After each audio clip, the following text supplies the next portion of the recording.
Why isn't financial education a part of the high school curriculum? Is it because they want us to discover the joys of debt all on our own? Ever found yourself pondering this question? Well, you're not alone. It's one of life's great mysteries why we're taught the Pythagorean theorem but not how to balance a checkbook. But worry not, because we're about to journey into the uncharted territory of financial education. You see, money isn't just something to be earned and spent, it's a tool, a resource, a means to an end, and like any tool, knowing how to use it properly can make all the difference. It's about understanding credit, investments, assets, and liabilities. It's about making informed decisions that set you up for a future of financial stability, not debt-ridden despair. But there's an often underappreciated factor that could make your financial journey a lot smoother: having a mentor. A mentor in financial education can provide you with guidance, share their wealth of experiences, and help you avoid common financial pitfalls.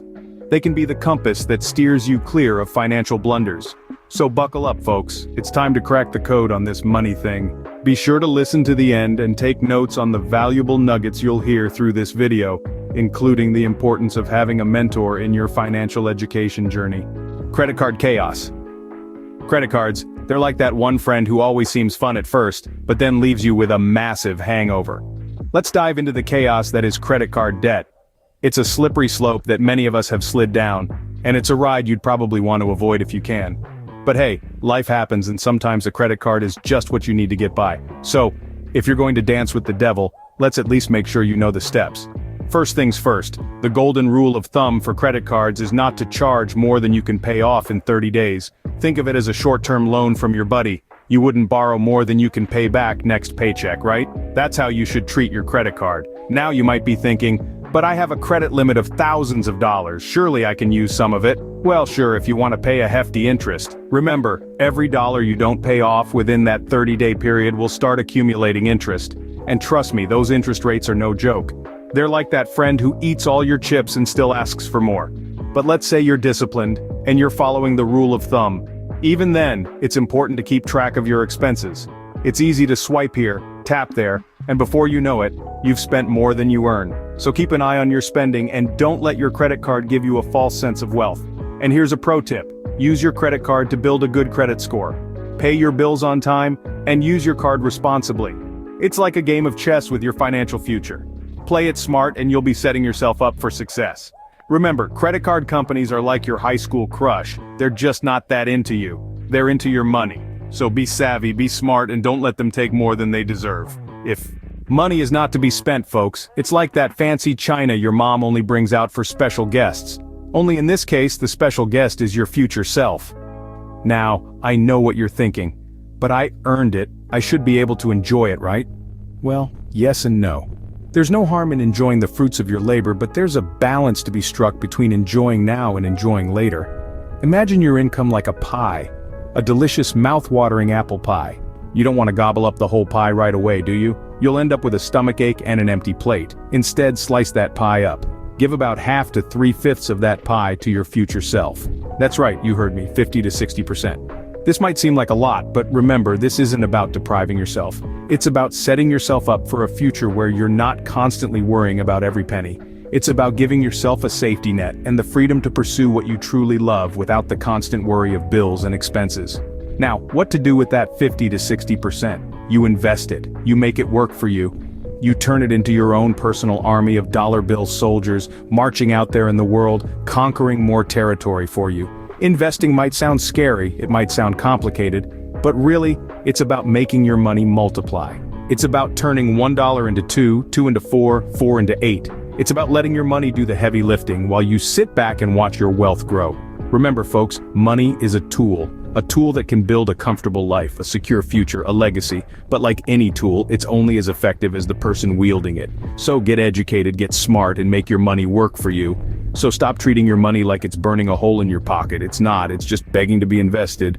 If you enjoy this video, please give it a thumbs up and don't forget to subscribe to our channel for more amazing content. Assets and liabilities. No, they're not the latest dance moves, but they sure can make or break your financial dance floor. Let's break it down. Assets are things that put money into your pocket. Think of a rental property you own, a business that brings in profit, or investments that yield returns. They're like the cool guy in the corner, always making the party better. On the other hand, liabilities are things that take money out of your pocket, like that car loan you're paying off or the credit card debt from your latest shopping spree. They're the party crashers, always causing a ruckus. The goal, my friends, is to accumulate as many assets as possible while minimizing liabilities. This way, your money is not just sitting around, it's working for you, growing, multiplying like rabbits in springtime. Now let's talk about the roles you can play in this game. You could be a business owner, self-employed, or an employee. Each has its own dance style. As a business owner, you're the DJ, controlling the beat. You own systems and people work for you. The risk is high, but so is the potential reward. Being self-employed means you're the solo dancer in charge of your own moves. You own a job, and while you have more control, your income is directly tied to your effort. As an employee, you're part of the dance crew. You work for a system or a business. The rhythm is more predictable, but you have less control over the music. And remember, no matter the role you choose, the key is to stay on the beat, accumulating assets, and keeping those liabilities in check. So, before you decide to bust a move, make sure you're dancing on the right side of the financial floor. Remember, what you focus on is what's going to improve. A positive attitude, tenacity, courage, persistence, and relentless networking. It's like the Avengers of career-boosting superpowers. Now, let's break it down. A positive attitude is your Iron Man suit. It protects you from negativity and empowers you to take on any challenge. Next, tenacity. That's your Hulk strength. It's the grit that keeps you going when things get tough. Courage, that's your Captain America shield. It's about taking risks, stepping into the unknown, and standing up for what you believe in. Persistence, it's your Thor's hammer, smashing through obstacles and never giving up. And lastly, relentless networking, your Hawkeye's precision. It's about making connections, learning from those with more experience, and surrounding yourself with people who have more accumulated assets. Why? Because it's not just about who you know, it's about who knows you, and what you can learn from them. So, assemble your financial Avengers and get ready to take on the world. Understanding the economic boom and bust cycles is like knowing when to hold on tight on a roller coaster. It can be the difference between a thrilling ride and losing your lunch. Economic cycles, like a roller coaster, have their ups and downs. They're inevitable, predictable, and oddly enough can be thrilling if you understand them well enough. When the economy is booming, businesses are growing, jobs are plentiful, and the market is buzzing with activity. This is like the exhilarating climb up the roller coaster track. But what goes up must come down.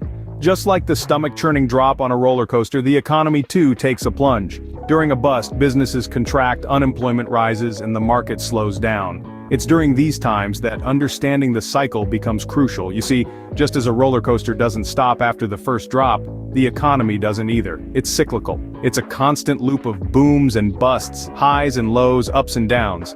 And just as you wouldn't jump off a roller coaster mid-ride, you shouldn't abandon your investments during a downturn. Instead, understanding these cycles allows you to strategically invest. When the economy is in a boom, it's like being at the top of the roller coaster. It might be a good time to start looking around, see what investments are overvalued, and consider selling. On the other hand, during a bust, when the economy is at the bottom of the roller coaster, that's when you can find undervalued investments. It's like finding a front row seat on the roller coaster just as it's about to take off again. So how can you understand these economic cycles? Start by educating yourself. Read, learn, and absorb as much knowledge as you can about the economy, the market, and investing. And remember, this isn't a passive ride. You need to take action, make decisions, and execute your investment strategies. Remember, knowledge is your safety bar on this economic roller coaster, but don't forget, it's not power without execution. So strap in and enjoy the ride.